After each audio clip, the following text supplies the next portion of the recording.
जय गुरुदेव.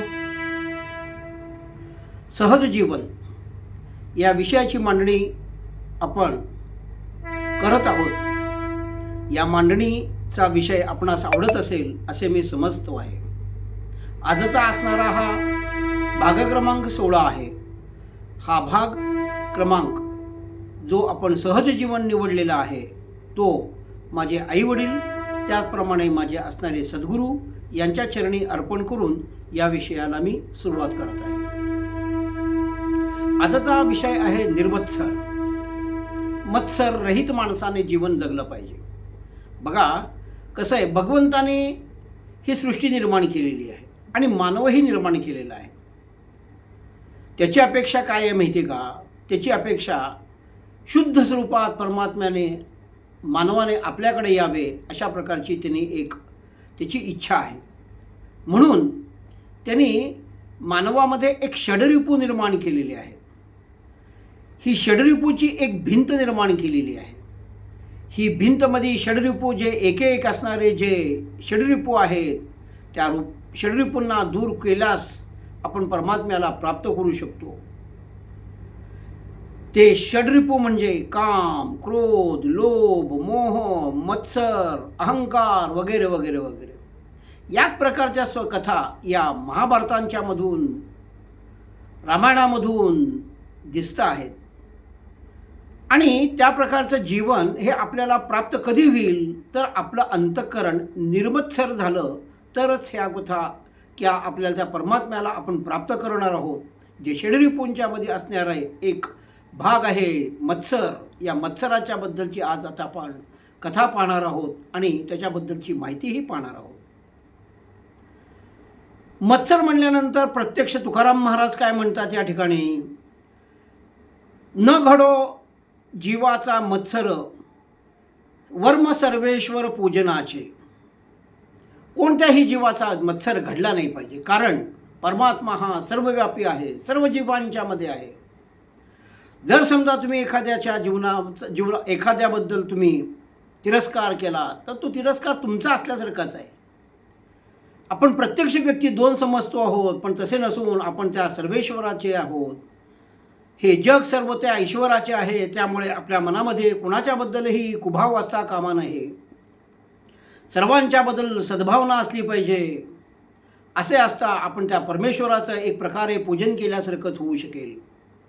जो प्रकारचा आपण भाव ठेवतो, कुभाव ठेवला तर कुभावाच्या पद्धतीने आपल्याला त्याची प्राप्ती होते. सद्भाव एखाद्या व्यक्तीबद्दल ठेवला तर सद्भाव आपल्याला त्या व्यक्तीकडून आपणास प्राप्त होतो आणि तो भाव तो परमेश्वराला आवडतो आहे.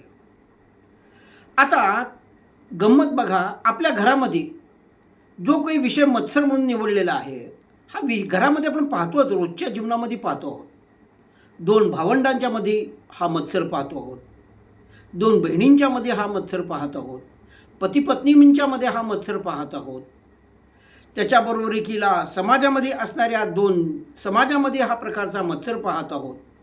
या मत्सरामुळे प्रत्येकाच्या मनामध्ये क्रोध, लोभ वगैरे निर्माण होऊन सामाजिक शांतता, व्यक्तिगत शांतता ही नाहीशी होत आहे आणि आपल्या खऱ्या स्वरूपाला आपण प्राप्त होणार नाही. त्यामुळे सध्याचा चालू असलेला हा प्रसंग जो आहे देशाच्या मध्ये जगतामध्ये जो दोन देशांच्या मध्ये युद्ध चालू आहे, महायुद्ध होण्याच्या बेतावर आहे.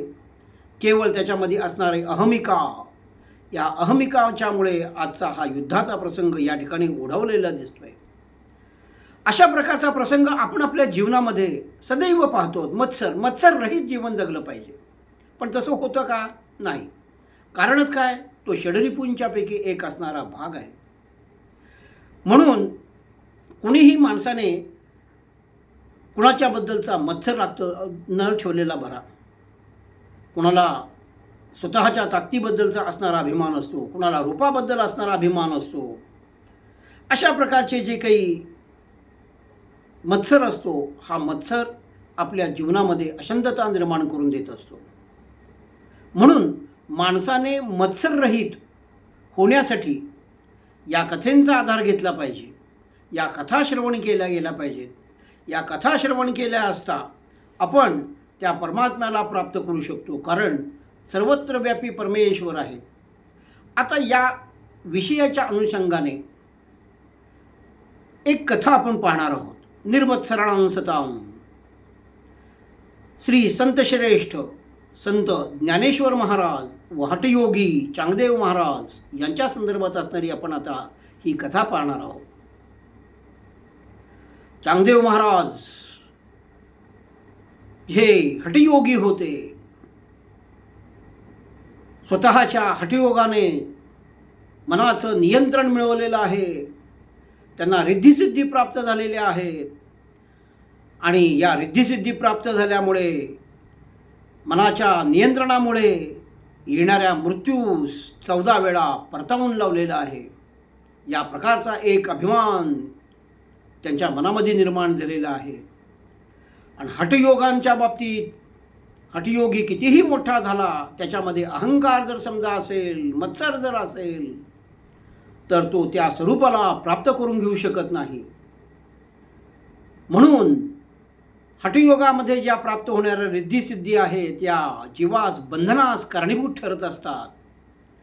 म्हणून भक्ती ही सर्वात श्रेष्ठ आहे असे आमचे महाराज सांगत असतात.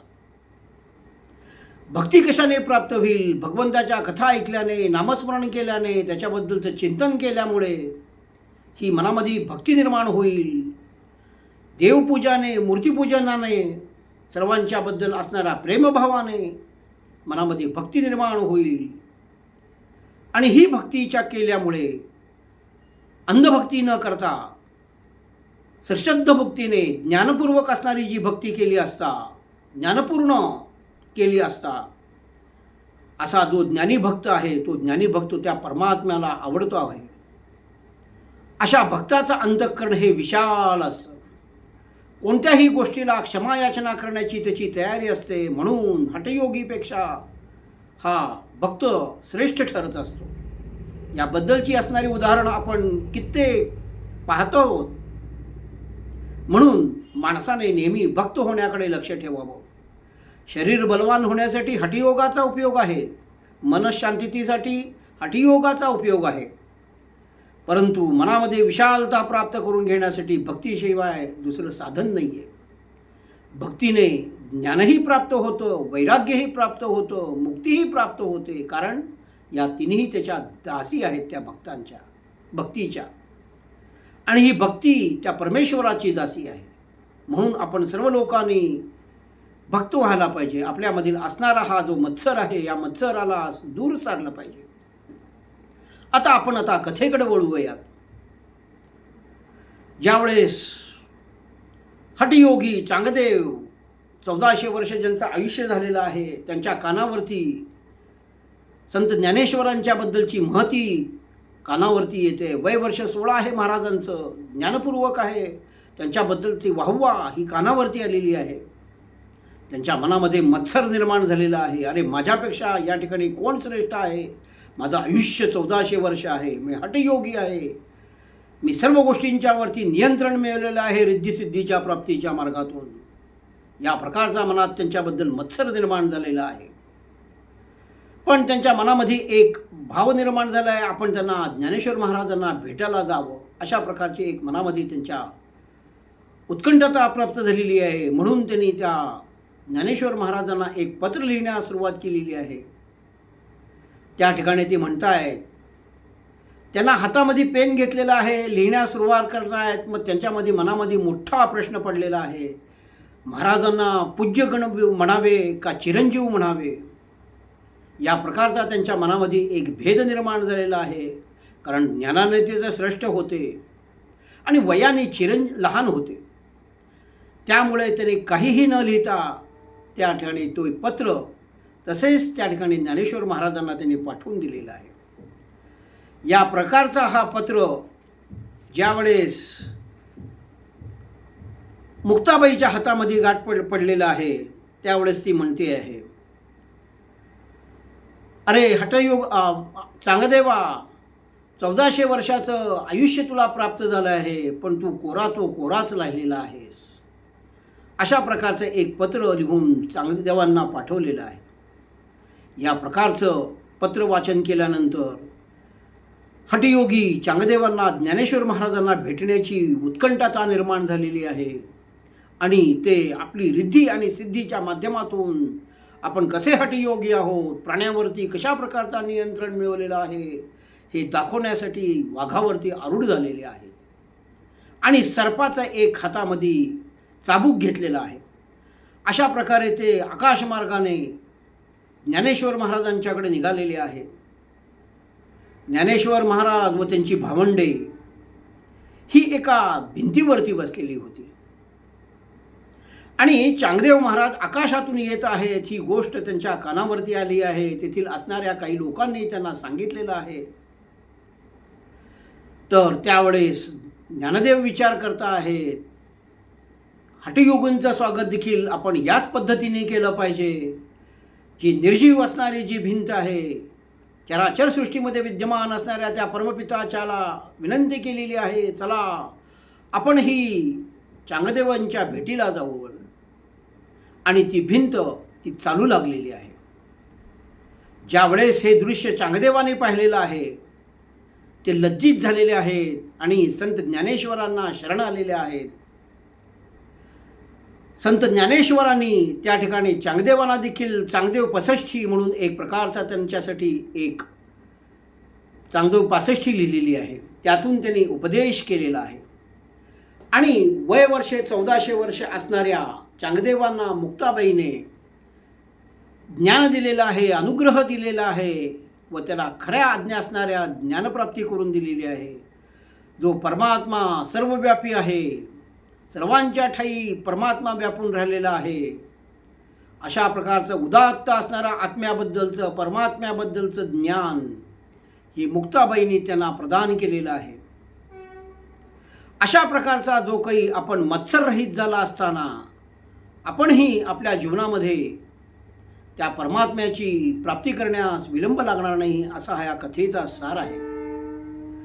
म्हणूनच संत तुकाराम महाराज म्हणतायत, न घडो मत्सर कोणा जीवाचा, सर्व लोकांचे पूजनच केले पाहिजे, अशा प्रकारचा भाव संत ज्ञानेश्वरांनी प्रगट केलेला आहे.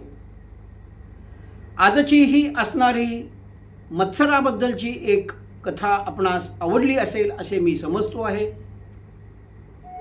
याबद्दल असणारा अभिप्राय आपण कळवावा, त्याचप्रमाणे दुसऱ्याही या प्रकारच्या कथा ऐकण्यास प्रवृत्त करावे. आजचा हा असणारा कथेचा भाग माझे दोन्ही असणारे सद्गुरू परमपूजनीय श्री नारायण काका ढेकणे महाराज व परमपूज्य श्री ब्रह्मश्री दत्तात्रय कवीश्वर महाराज यांच्या चरणी अर्पण करून आजच्या विषयाला मी विराम देतो आहे. धन्यवाद.